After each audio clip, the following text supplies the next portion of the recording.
Hey guys, LunaSpot27 here, and I know many of you guys are wondering why I haven't reviewed Fairy Tail as of late.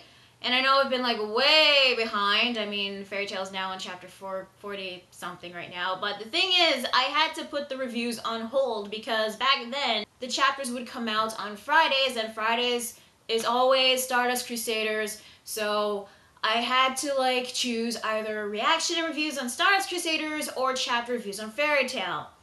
Well, you all know what I picked, and I'm so glad I did, honestly. But, now that Stardust Crusaders is coming to an end, and now the chapters are coming out on Mondays, I'm going to try as hard as I can to at least get my thoughts and opinions out on the chapters that I missed. I know many of you guys just want me to review up to where the recent chapter has released, but I still want to get my thoughts and opinions out there on the chapters that I did miss, and of course the arcs that I also missed as well. Alright, so let's get started on this.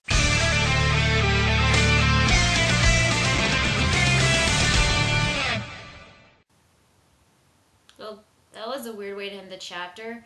I mean, this chapter wasn't really bad, but stuff happened in there just felt like it was slowing things down. I mean, Rogenstein versus Margear, we cut back to them, and as always, they're still struggling in their fight. Not much change has been made in their fight. Ersa's group is still looking for the face control room, and for some reason, we have Panther Lily fantasizing Minerva as a housewife because we learned that Minerva likes to cook. Okay. Also, that is one weird crack pairing. And then we have the ending where Natsu and Gajeel accidentally punch each other in the face. That is how you end the chapter? I get that it's supposed to be funny because we've had a lot of serious battles going on. We had a lot of dramatic moments in Fairy Tail as of late. I get that, and you want to put in some comedy to lighten up the mood and all, but it just didn't come off as funny.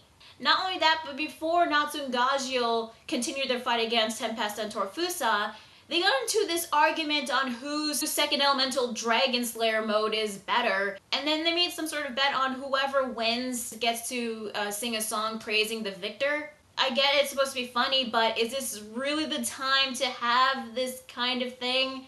Natsu and Gajeel bickering before they fight? Personally, if I were to choose, I would pick Gajeel's Iron Shadow Dragon mode because it looks awesome. But that's not to say that the chapter was bad. It had some good moments in there. For example, Juvia being comforted by Lucy saying that she'll see Grey again. And with Juvia, she's out of commission because Keith had magical barrier particles in his body. So I guess we can assume that all the demons in Tartarus have these particles in their bodies, but here's the thing. A couple chapters back, Keith was fighting against Grey, and we see him dissolving into this black sandy mist thing. We can assume that is magical barrier particles. It does resemble that. So if that's the case, then why wasn't Grey affected by the magic barrier particles? I guess the only way to use that is for the demon to die. And I did like the fight between Natsu and Gajeel versus Tempesta and Torafusa, who have also awakened their Aetherius modes. That's what they're called now. And just seeing Natsu and Gajeel beating the crap out of those two was actually pretty cool. But the ending was just a WTF moment for me. But still, this chapter was okay.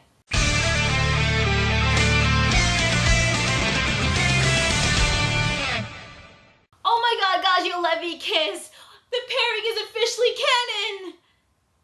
Okay, am I the only one that knows the difference between mouth-to-mouth resuscitation and kissing? This was what everyone was talking about when this chapter came out. Levy kissing Gajeel. Well, I hate to break it down to you guys, but that does not count as a kiss. Levy was using CPR on Gajeel.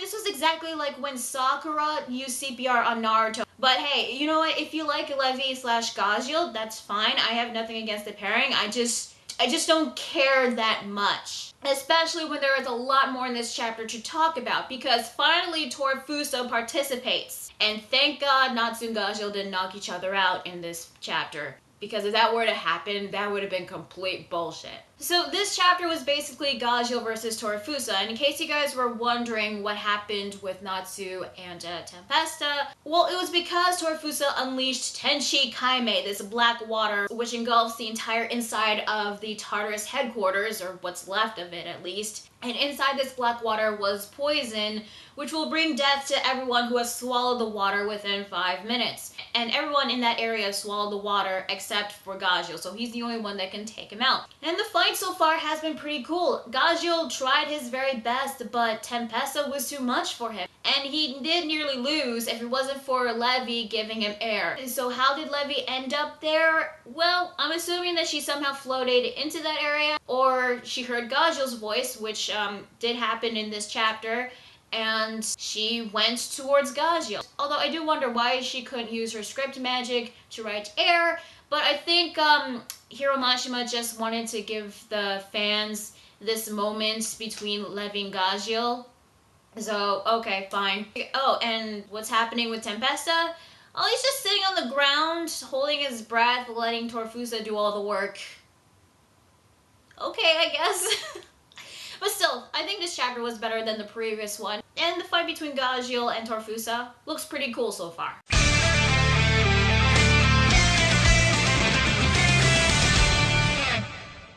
Gajeel wins with the power of science!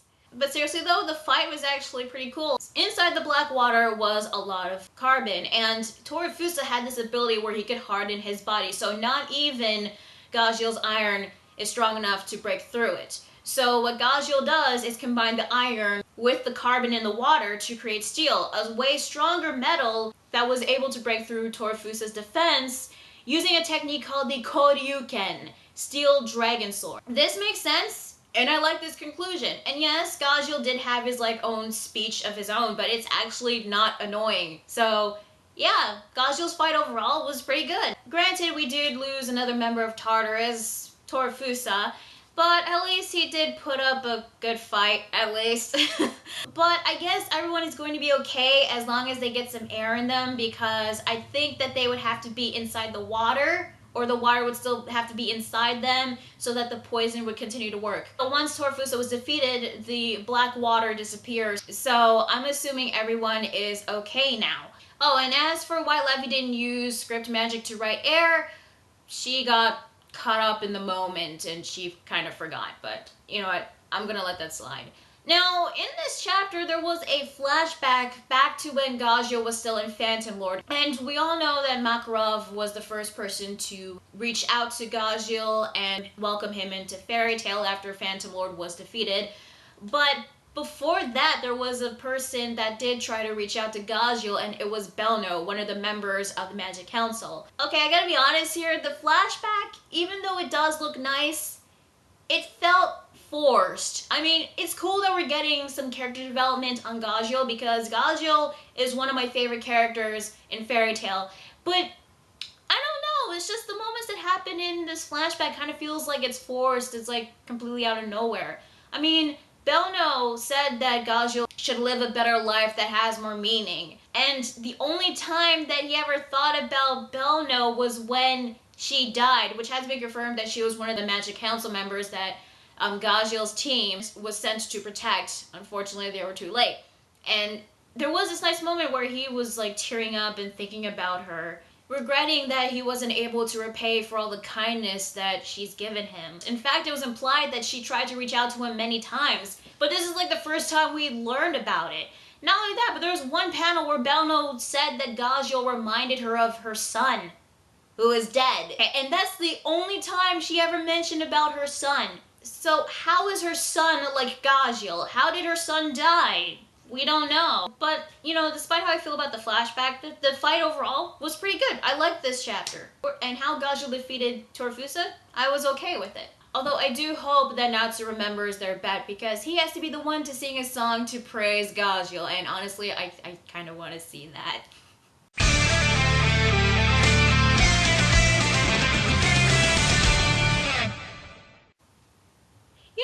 Official, Tempesta freaking sucks. Even though we don't get to hear him explain his curse ability, which we could all assume his ability revolves around disasters, but the dude gets freaking one-shotted by Gray. Yeah, Gray comes in to save the day with his new Ice Devil Slayer magic, using a technique called the Long Sword of the Ice Demon Zero to completely freeze Tempesta. Despite being disappointed in Tempesta, Gray was pretty cool. I mean, I liked his newly acquired Devil Slayer magic. I was iffy on how he got it, but him using it to like freeze tornadoes, that was pretty cool. Although, how the hell did he know that Tempesta was the one that poisoned Loxus and the Raijinshu? I mean, you get to see like a panel of his eyes, so did Ice Devil Slayer magic gave him eye powers to analyze demons or something? I don't know, but hey, Gray was cool, Tempesta freaking sucked. Meanwhile, with Erza's group, they finally made it to the control room, and the chairman, of course, was still trying to activate Fate. But the curse that was controlling the chairman wasn't Keith. It was actually Sayla. Yeah, she's okay after, getting attacked from behind by Elfman, but hey, I'm so glad that actually didn't take her down completely, at least. And she was using her macro to not only control the chairman, but forcing Erza, Minerva, and all the Exceeds to choke themselves. But they do get saved by Mira Jane, who comes in and freaking punches Sayla in the face. I think that's what she did, but she knocks her down, which I thought was pretty cool. Unfortunately, that was it from her because she used what's left of her magic to do that attack.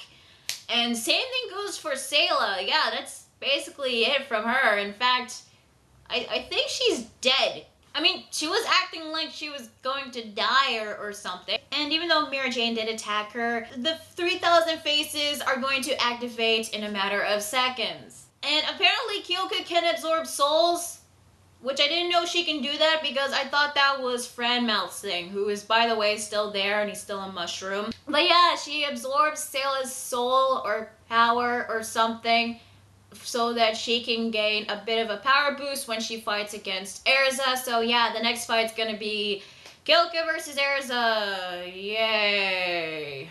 Yeah, I was not looking forward to this fight. It's just that we've seen what these two can do, and I don't know if there was anything new that Kyoka could have done, but maybe there was. And let's face it, we know Erza is going to win, because has she ever had a loss in a fight after the 7-year time skip? And we all know she's gonna say another freaking Nakama friendship speech. But Sayla, I don't know if she's dead, but I guess that really doesn't matter because all that's left is Kyoka and Margear in Tartarus. Because, like, all the demons as of late have been, like, dropping like flies right now. But I will say this, I'm a bit disappointed that we're not gonna see a little bit more on Kyoka and Sayla's relationship. Because from the way things were implied, they truly cared each other. Hell, maybe even loved each other. I mean, this could have been like the first official gay couple in Fairy Tail. I haven't seen a lot of shonen that portray gay and lesbian couples, but if this would have been like the first gay couple that we've seen, well, first lesbian couple in a way, then I would have been more interested in learning more about their relationship. And we do see moments between the two, and we do know that they care for each other, but that's it. That's it from them. So, yeah. Next chapter, Erza versus Kyoka. Yay, I guess. But, the chapter was actually pretty decent.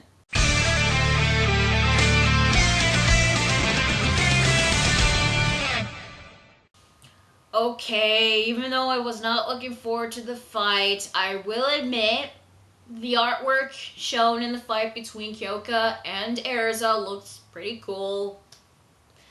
So you get 1 point for that, Hiroshima. Oh, and there was a flashback explaining what happened to Mira Jane before she showed up. This took place like 10 minutes ago. This was during the time when the Celestial Spirit King defeated Acnologia. And Mira Jane, along with Elfman, Lysana, Jet, and Joy, and everyone that was in the area, were attacked by a couple more demons. And when I mean demons, I mean a freaking army of Lamis. Yeah, she is back. And there are more of her. Okay, I did not like Lami. She came off freaking annoying. And now that she's back and there's like clones of her, like, are you freaking for real? No, kill them all. Kill them all with fire. Yeah, you can clearly tell how much I freaking hate that bunny girl. Yeah, they're all clones, and Sayla did make a run for it, so Mira Jane had to go after her while everyone else deals with all the Lami clones. Okay, and I might as well just talk about this. How is it that we see fights involving Elfman and Mira Jane, and they would win in some of their fights, yet when it comes to Lysana, we haven't seen her win any fights ever since she came back from Edelus. She did team up with her sister against Azuma, but they lost. And she was freaking fighting against Lami, and she struggled against her. Like, seriously? So I'm really hoping that Lisana will get at least a fight where she would actually win and not fight against fodder. The best part of the chapter actually comes in near the second half. In fact, close to the end. Everyone, more specifically the Dragon Slayers, hear a voice coming from the skies. This mighty roar. And it was none other than freaking Acnologia, the Apocalypse Dragon. I'm like, yes! Freaking Acnologia! So yeah, Fairy Tail is freaking fucked now that Acnologia is there. And as for why Acnologia is there, well, that is explained in next chapter, I believe. So, yeah, chapter was pretty decent, but best part was definitely Acnologia's return.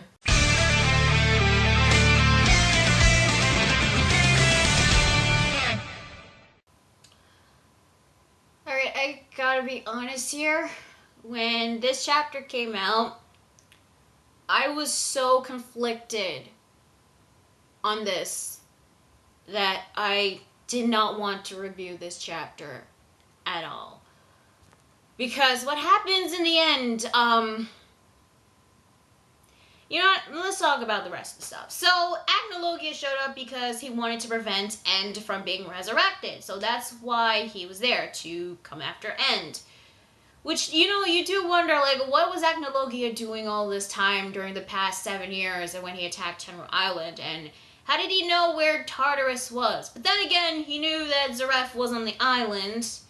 So he must have known where End was, so yeah. And already, once he shows up, he's already, like, blowing shit up, causing, like, destruction and chaos and mayhem. I'm seriously hoping we'll get to learn more about Acnologia, because all we know so far is that he was a dragon slayer that killed a lot of dragons and then turned into a dragon. But that's pretty much it, so hopefully we'll get to learn more on Acnologia. And, you know, everyone is, like, panicking, freaking out. It's like the end of the world for them. It's like there's no hope whatsoever. The Dragon Slayers are really affected by this. Like they start to like feel something. And then Natsu hears a voice saying that the humans are capable of destroying Face and that this voice, the person who's speaking, will take care of Acnologia. And who is this person? It's not a person, it's another dragon, which, you know, that's freaking cool, because we're getting a dragon versus a dragon fight, which hopefully will be better than the 7 dragons during the Eclipse arc. But the dragon was Igneel, and this whole time, Igneel was inside Natsu, and there was this light that glowed on Natsu's body, and then a column of light appears, and Igneel shows up, and he's right there to take on Acnologia, which, you know, that's pretty cool.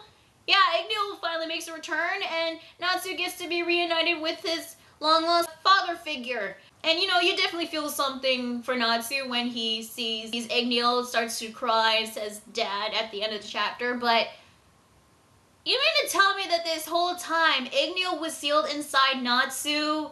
Why didn't Igneel say anything about, you know, this? I mean, it was explained why Igneel was sealed inside Natsu. There was an explanation for that, but with that explanation, which I'm not going to say until I get to that chapter when I talk about it, why didn't he say anything to Natsu before he, you know, goes inside him? Did he have, like, time to talk about this to Natsu? Did he not? And if Igneel was sealed inside Natsu, then what about the other dragons? Were they sealed inside the other dragon slayers? I mean, we haven't seen Grandini, Metallicana, Skydrum, Vicelogia. They didn't show up, so are they going to show up later on? And wouldn't it have been better if they did show up the moment, like, Igneel shows up too, because they could help Igneel take on Acnologia? And, you know, it was established in, like, the first 3 chapters, that Natsu was looking for Igneel. He was looking for his father because he disappeared. He wanted to know where he was. Where did he go? But that was basically it. I mean, Igneel would be mentioned every now and then. You would see him in this, like, lava dimension, which turns out that was Natsu's mindscape or something. But, like, we haven't seen Natsu make any efforts to find out about anything about Igneel's whereabouts. The only time I ever recall was when Gildarts told him about his encounter with Acnologia, and that's pretty much it. Like, I haven't seen Natsu make any efforts to look for him. I mean, I get he was preoccupied with everything that has been going on in Fairy Tail, but like, you know, usually that would be his like #1 goal, and usually whenever a protagonist in shonen have this sort of goal, they would try to like accomplish it, even if there are other stuff that's been going on. But hey, you know, okay, fine, Igneel's back, so that's cool. Are the other dragons gonna show up? Though they will eventually, but not the same way as Natsu's did. Yeah. And still to this day, I really have no idea how I feel about this. So overall, this chapter, well, this was basically setting up for the fight between Igneel and Acnologia, which hopefully will be really cool. Well, it wasn't a bad chapter, but I can't say that this was a great chapter. It was definitely surprising, but I'm like, I honestly don't know. I really don't. If you guys like the chapter, that's fine. I'm just still conflicted over it. But yeah, it was definitely a surprise, that's for sure.